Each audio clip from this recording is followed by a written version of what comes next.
La littérature à l'honneur à présent et la peinture aussi avec Tar Benjeloun dans La couleur des mots. Vous nous plongez pour la première fois aux sources de votre création. Écrire et peindre, deux passions qui ont guidé votre vie. Alors, Tar Benjeloun peintre, ça ne date pas d'hier, ça fait maintenant on pourrait dire 10 ans, une décennie. Pour autant, ce n'est pas forcément cette discipline dans laquelle vous êtes le plus connu du grand public. Vous aviez envie de nous donner à voir vos œuvres et ce que ça représentait pour vous? En fait, je peins depuis toujours. Enfin, je dessine et je peins, mais je suis devenu professionnel depuis une quinzaine d'années. C'est-à-dire que j'ai exposé, j'ai montré, etc. Et c'est devenu une deuxième carrière, quoi, Ouais. à côté de la littérature. Premier dessin, vous vous en souvenez, c'était votre enfance, vous le dites, c'était l'épicerie de votre père. Oui, oui, parce qu'il avait du papier Ouais. blanc. Le papier blanc, parce il vendait des épices en gros, et il avait besoin de papier blanc, surtout pour le safran, pour Ouais. les épices délicats.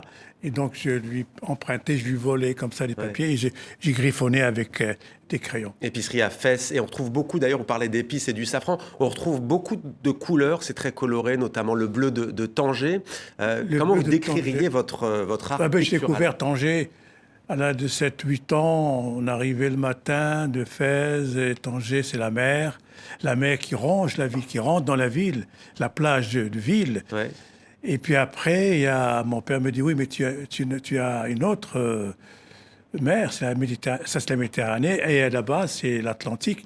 Donc j'étais gâté, j'avais la mer, la Méditerranée, l'Atlantique, et puis nous sommes allés avec mon frère regarder au Cap Spartel la rencontre des deux mers. Mhm. Et c'est une merveille, c'est très émouvant Ouais. de voir La lumière deux aussi. mers qui se rencontrent avec des couleurs changeantes. Mhm. C'est superbe, c'est Ouais. magnifique. Ça marque les yeux et la mémoire visuelle d'un enfant. Sarah Lenka, peut-être une réaction à la peinture, on découvre les œuvres. Tar Benjeloun, vous le connaissiez bien sûr comme poète, comme romancier, comme peintre, pas forcément? Non, pas du Ouais. tout. Comme peintre, pas du tout, non.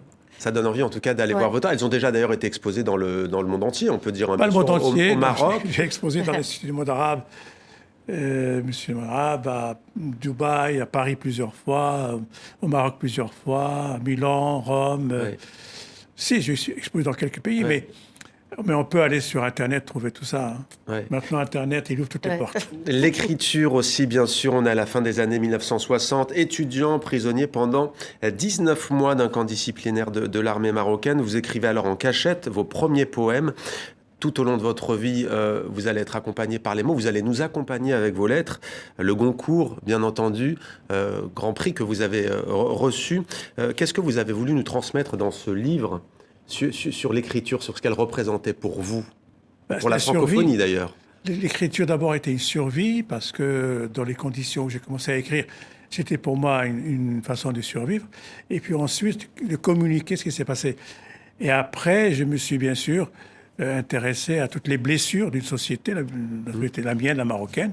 Et je continue jusqu'à aujourd'hui à écrire sur le Maroc, sur le Maghreb en général, mais surtout la société marocaine avec toutes ces failles, et tous ces problèmes, et en même temps tout ce qu'il y a de beau dans mon pays. Ouais. Et 2017, j'avais oublié de le dire, mais à propos du dessin, en 2017, vous dessiniez les vitraux de l'église d'un petit village au bord de la Loire en France. C'était quoi, un appel symbolique fort à la tolérance entre les religions? D'abord, c'est exceptionnel, c'est la première fois qu'un artiste de culture musulmane a été choisi pour faire les cartons des vitraux d'une église Ouais. en France. Et ça a été pour moi une expérience magnifique qui a duré 2 ans. Parce qu'il fallait d'abord convaincre les 7 communes autour de l'église, discuter, faire les cartons, les faire accepter, trouver de l'argent. Et finalement, ça a été une très très belle aventure. Non seulement qui a été inaugurée, mais l'archevêché les a bénis il y a 1 an. Ce qui fait que maintenant, la petite église du XIIe siècle, et elle est pleine de couleurs, surtout quand il fait beau. Donc on peut toujours rester optimiste malgré le monde tourmenté qui nous entoure, Oh, malgré la mais guerre. il ne faut malgré- faut pas penser aux charognards, aux salopards. Il faut aller de l'avant et créer, croire en l'homme, en la liberté, aux valeurs, écrire, peindre, chanter. Il faut y aller. Il ne faut pas regarder en arrière parce que tous ceux qui veulent nous ramener vers la régression et l'arrière et l'obscurantisme, il faut les ignorer, il faut aller de l'avant. Douleur et lumière du monde, je signale aussi, préface de Que la blessure se ferme, Tahar Ben-Jelloun.